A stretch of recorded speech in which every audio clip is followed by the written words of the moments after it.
Olá, amigos! Sejam muito bem-vindos ao NeuroRádio em Pauta. Eu sou Fernanda Rueda e o assunto de hoje é dor de cabeça. Dor de cabeça, mais conhecida no meio médico como cefaleia, é um grande problema de saúde pública. Cerca de 80 bilhões de dólares são gastos anualmente em atendimentos emergenciais nos Estados Unidos para cuidar da dor de cabeça. E o papel da imagem é central e crucial nesse diagnóstico e acompanhamento. Mas antes, se inscreve no canal, ativa o sininho das notificações para receber em primeira mão todos os novos vídeos e seja muito bem-vindo. Vamos lá?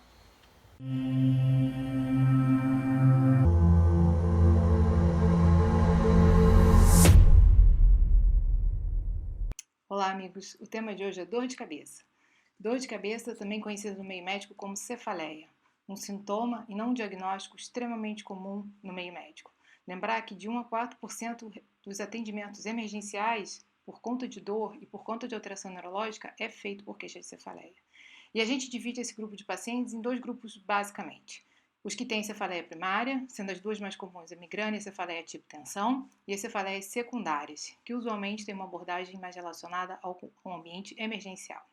Ao longo dessa apresentação, a gente vai discutir um pouquinho desses dois casos. Mas quando é importante usar o estudo por imagem? O Colégio Americano de Radiologia definiu alguns critérios e indicações bem marcados de quando o exame deve ser feito. Paciente que tem uma cefaleia nova, de início recente, seja ela do tipo que for, seja ela a idade que for, precisa de uma investigação por imagem. A partir do momento de mudança de padrão dessa cefaleia, ou se o surgimento acontece no paciente mais idoso, acima de 50, 60 anos, uma nova investigação deve ser feita. E critérios de alerta como cefaleia súbita, a pior da vida, relacionados à alteração neurológica, incluindo edema papilar, também possuem uma investigação que deve ser refeita ou inicialmente feita. Então a gente vai ter basicamente dois tipos de investigação, uma ambulatorial e uma emergencial. Começando com o contexto ambulatorial, o principal que a gente tem que descartar são as cefaleias primárias. Só para destacar os três tipos principais, a migrânia, o cefaleia tipo tensão e o cluster headache, sendo que essa última é bem mais rara. A migrânia com alterações bem características de cefaleia pulsátil, acometendo um pouco mais de mulheres do que homens, e uma dor de forte intensidade. A cefaleia tipo tensão é aquela dor em pressão de baixa intensidade, acometendo praticamente igual homens e mulheres, extremamente comum, sendo que quase 50% das pessoas vão ter algum episódio ao longo da vida. E a cefaleia do tipo cluster, que é aquela cefaleia extremamente forte, retroorbitária, temporal, é a cefaleia que o paciente descreve como se estivesse levando uma facada. Essa aí vai provavelmente levar o paciente à emergência e vai ser necessária uma investigação diagnóstica aprofundada para avastar principalmente as causas vasculares nesse contexto. Lembrando que as migrânias nos adultos é composta por 3 fases. A fase de aura, que em geral é associada a uma depressão cortical alastrante, e isso pode dar alterações principalmente no córtex visual, que são os escotomas cintilantes, que muitas vezes já é um motivo de busca de auxílio médico para os pacientes.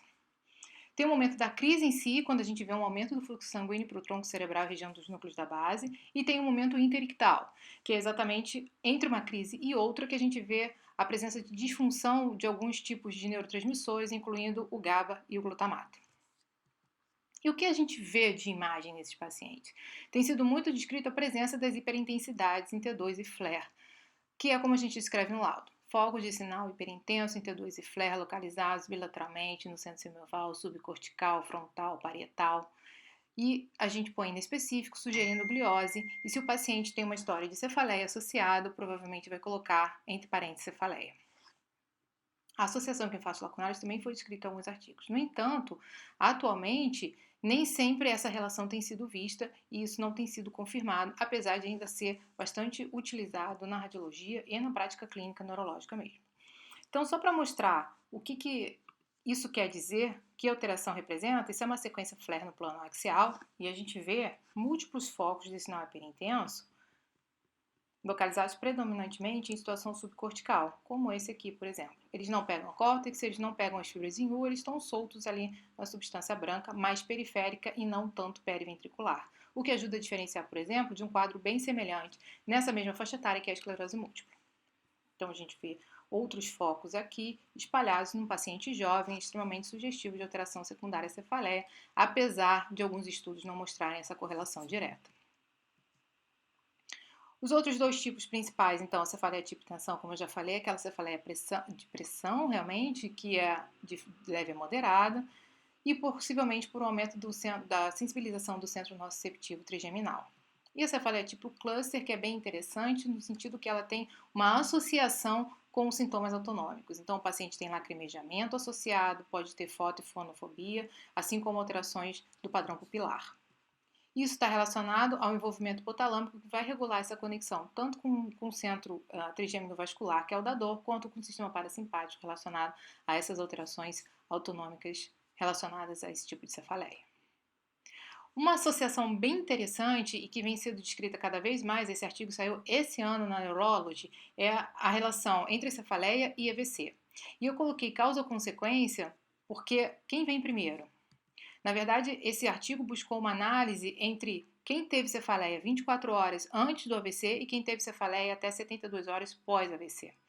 Então, a cefaleia pode ser um sintoma que antecede o AVC? Não sabemos. Isso está em investigação. A cefaleia é um sintoma associado no pós-AVC? Também é uma investigação. O fato é que existe uma associação entre os dois sintomas e que a cefaleia pós-AVC pode, inclusive, aumentar a comorbidade do paciente.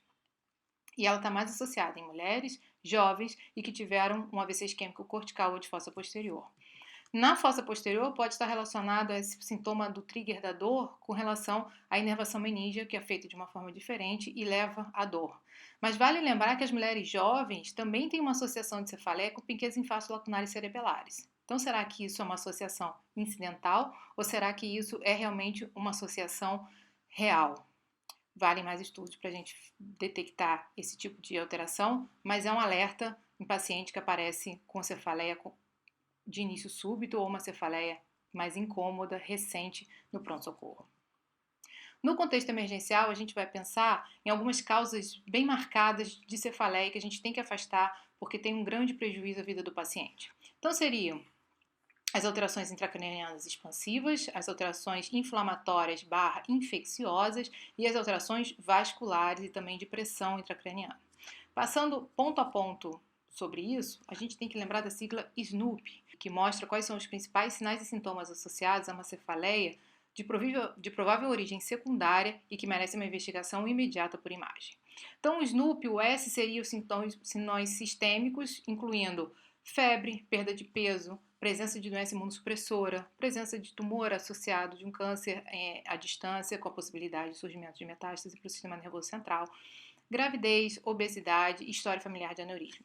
Dependendo da associação de sintomas sistêmicos, a gente vai pensar num tipo de diagnóstico diferencial e vai direcionar o exame de uma determinada forma. Lembrar que no contexto emergencial, a tomografia vai ser sempre preferencial. Ela é rápida e tem um acesso mais fácil. Poucos hospitais têm ressonância magnética disponível, principalmente da rede pública. Então, a gente vai pensar sempre na tomografia computadorizada como primeiro exame. Sem contraste, a gente já consegue identificar um padrão de sangramento agudo, isso aí pensando nas hemorragias subaracnoides, nos hematomas, nas alterações que levaram a algum tipo de sangramento, tipo MAVE, por exemplo, no parênquima encefálico. E a gente pode prosseguir com a administração do contraste, dependendo se há ou não contraindicação para aquele paciente, para a investigação da causa vascular naquele momento. Mas mais importante o uso do contraste, principalmente para avaliação das infecções e das formações expansivas não hemorrágicas, para tentar identificar se aquilo ali é uma alteração infecciosa, é uma alteração de formação expansiva, se tem um tumor associado ou não, enfim, outras alterações que o contraste ajuda a identificar lesões satélites, outras pequenas lesões que já vão jogar a gente mais para um diagnóstico ou para o outro. Se existe a presença de sinais e sintomas neurológicos, que é o N, Neurologic Symptoms. Então, a alteração focal neurológica, o meningismo, a alteração visual, tinnitus, tudo isso pode levar à presença de suspeita de determinado diagnóstico. E, mais uma vez, a gente vai partir para a tomografia sem e com contraste. Lembrar que se nada foi identificado de agudo, o paciente tem uma resolução, ele pode continuar a investigação de modo ambulatorial e aí o exame de ressonância magnética se faz mais útil, uma vez que traz muito mais informação e sempre usando a ressonância também com contraste. Muitas vezes a gente vai lançar mão das angiotomografias ou das angiorressonâncias e lembrar de pedir o componente arterial e venoso. O arterial, a gente vê bem aneurismas, vê bem as malformações. O venoso, a gente vê a porção venosa, as tromboses venosas, as alterações mistas arteriovenosas. Então, a associação desses dois pedidos de exame é extremamente essencial. Do mesmo jeito, se você tem alguma dúvida também relacionada ao parênquima, associar o pedido de ressonância magnética do crânio. São 3 exames diferentes e é desse jeito que a gente encara na prática clínica. 3 solicitações separadas. O início súbito começou agora, começou tardiamente, depois dos 50 anos. Eu nunca tive essa dor e estou tendo a primeira vez essa dor. Então, isso é bastante importante da gente investigar, mais uma vez, começando com tomografia e prosseguindo com angio-TC. Paciente jovem, lembrar que pode ser dissecção vertebral, dissecção de carótida, vale pedir uma angio-TC, mesmo no contexto emergencial. Ele não tem uma dificuldade grande de realização e vai trazer uma informação bem interessante. Pode ter algum tipo de abordagem endovascular imediata que salve o cérebro daquela pessoa. Se há uma dor progressiva, e aí é o principal sintoma associado às neoplasias, se essa dor começou leve e ela está piorando progressivamente, se é precipitado por algum tipo de postura, ou manobra de Valsalva pensando na hipertensão intracraniana, uma alteração de fossa posterior, piora ao levantar, piora ao deitar, se tem papiledema associada, lembrar que sempre que tiver um componente ocular, a gente pode associar a ressonância de órbita e trazer novas informações nesse contexto clínico. Então vamos começar a ilustrar com os casos. Esse aqui é uma tomografia de crânio sem contraste, um caso que chegou também com cefaleia na emergência, e a gente já observa, ao passar os cortes de tomografia, uma grande lesão hipodensa frontoparietal à direita. Reparem como ela tem um efeito expansivo, uma vez que a gente não vê os sulcos corticais e os giros como a gente vê do outro lado. Os sulcos, a cisura silviana, está todo mundo imprensado e o parênquima está todo colapsado com desvio da linha média. Se a gente traçar uma linha daqui e aqui, a gente vai ver que tem um desvio da linha média, uma compressão ventricular. Então, isso é bem importante definir que existe uma coleção, pode ser feito contraste ou não, isso aqui bem característico de um hematoma subdural já numa fase mais tardia. A densidade dele está muito semelhante à do líquor, então uma hipodensidade sugere que já há reabsorção dos principais materiais do sangue e ele está se tornando gradativamente mais próximo ao líquor, dependendo da espessura, dependendo do sintoma compressivo, isso tem que ser drenado para o paciente ter um alívio dos sintomas. Esse é um segundo caso, já para uma investigação ambulatorial, que chegou com queixa de cefaleia e diplopia associada. Já havia solicitação separada de crânio e órbitas, o que é bem interessante porque ajuda a gente a focar num exame específico direcionado para determinadas hipóteses diagnósticas. Então, quando a gente olha a sequência FLAIR, a primeira sequência, nada digno de nota, o T1 também não, e o coronal estir da órbita, a alteração de sinal do nervo óptico não chama atenção. No entanto, eu vou botar uma imagem de cada sequência mais importante para levar a hipótese diagnóstica principal para esse caso. Quando a gente olha o T1 no plano sagital, existe uma tênue insinuação da cisterna supracelular para o interior da célula túrcica. O termo célula túrcica vazia eu acho um termo ruim porque parece que a pessoa não tem hipófise e se ela não tem déficit hormonal nenhum, a hipófise está lá e funcional. Então eu prefiro usar a insinuação da cisterna supracelular. Essa pessoa era uma paciente jovem que deveria ter uma hipófise globosa, de acordo com a faixa etária, e ela tem um rebaixamento significativo do contorno superior. Associado a isso, quando a gente olha o estir do plano coronal das órbitas, tem uma proeminência da bainha licórica bilateralmente. Reparem o nervo óptico aqui, pretinho com sinal pretinho, uma proeminência da bainha licórica. No T2 com supressão de gordura, a gente vê já a tortuosidade do trajeto do nervo óptico no seu segmento intraocular. Não tem realce associado pelo meio de contraste nem na bainha, nem no nervo, nem na musculatura extrínseca da órbita, assim como não tem no crânio, apesar de não estar mostrado aqui nessa localização.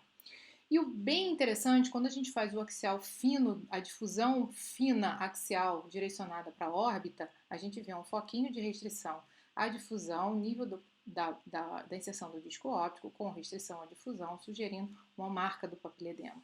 Existe um artigo bem recente mostrando que esse tipo de alteração na difusão é bem sugestivo de hipertensão intracraniana idiopática, que era o diagnóstico dessa paciente com alterações sutis podem passar desapercebida na pilha de exame, mas importante de acordo com a queixa do paciente, que era cefaleia e diplopia, uma união de sintomas bem comum nesse tipo de alteração, nesse tipo de diagnóstico neurológico.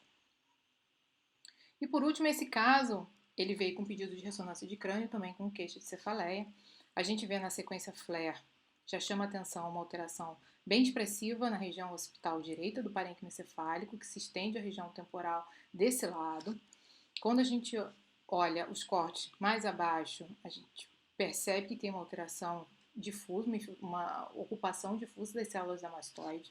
Na sequência T1, isso é corroborado mostrando um sinal hipointenso, que é o esperado, hiperintenso na sequência flare hipointenso no T1, é o padrão da grande maioria das lesões, um padrão que mostra um componente aquoso associado.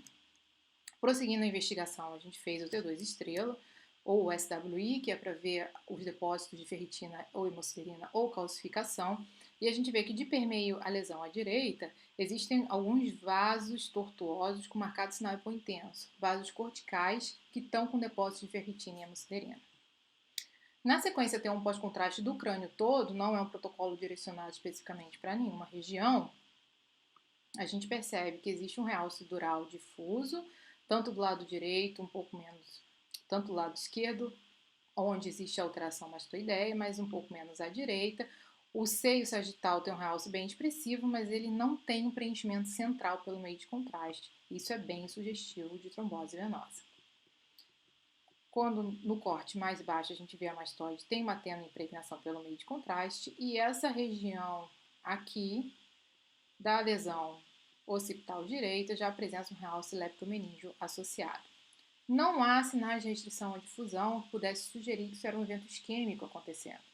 Então, diante dessas complicações, a gente tem a suspeita de uma trombose venosa, que já pode estar complicando com um infarto venoso associado, uma vez que não existe restrição à difusão, que é o padrão habitual nos infartos venosos, e uma complicação e uma alteração associada na mastoide esquerda, que pode ter sido o foco de entrada, tanto dessa complicação para trombose, quanto o foco de entrada de alteração infecciosa intracraniana, com esse realce dural que está extremamente expressivo.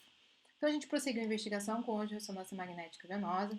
Reparem que na angiorressonância a gente faz 200 imagens do parênquima cerebral, a gente pode fazer até mais, é uma aquisição 3D, enquanto que no pós-contraste a gente faz 30 imagens. Então a gente vai ter muito mais informação sobre a extensão da lesão da trombose e da extensão do acometimento meníngeo.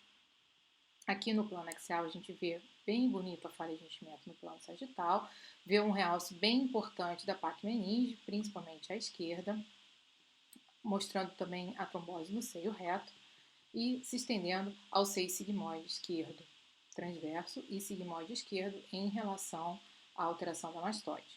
Se há infecção associada ou não por conta desse acometimento meníngeo difuso, o exame do líquor vai mostrando a pleocitose, o crescimento de algum tipo de bactéria na sua cultura. Mas o mais importante para a gente aqui é definir que existe um padrão meníngeo associado, que pode ter ou não infecção secundária a esse acometimento mastoideu e que existe a trombose venosa já complicada como infarto venoso. Então, nós vemos diversas causas de cefaleia dentro de um mesmo exame, que não foi feita investigação não foi feita investigação na emergência, na verdade foi feita uma investigação ambulatorial, a gente pensa que isso já está acontecendo há algum tempo. E diante disso, por que a gente tem que usar a imagem? Só nesses casos secundários?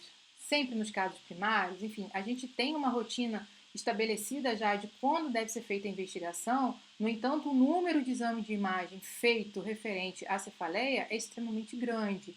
A gente sabe que os pacientes procuram muito a emergência, que existe um gasto de quase 80 bilhões de dólares por ano nos Estados Unidos referente à investigação dos pacientes com dor de cabeça. Então, a gente usa, na verdade, porque o médico quer se prevenir de ter algum problema. Imagina a responsabilidade e o peso de perder um diagnóstico tão importante porque não valorizou uma queixa de cefaleia que é aguda, que está pior ou que é nova, né? Esse médico sempre vai solicitar a investigação desse paciente. Além disso, é o padrão ouro de investigação. Todo paciente com dor de cabeça tem que ter um exame.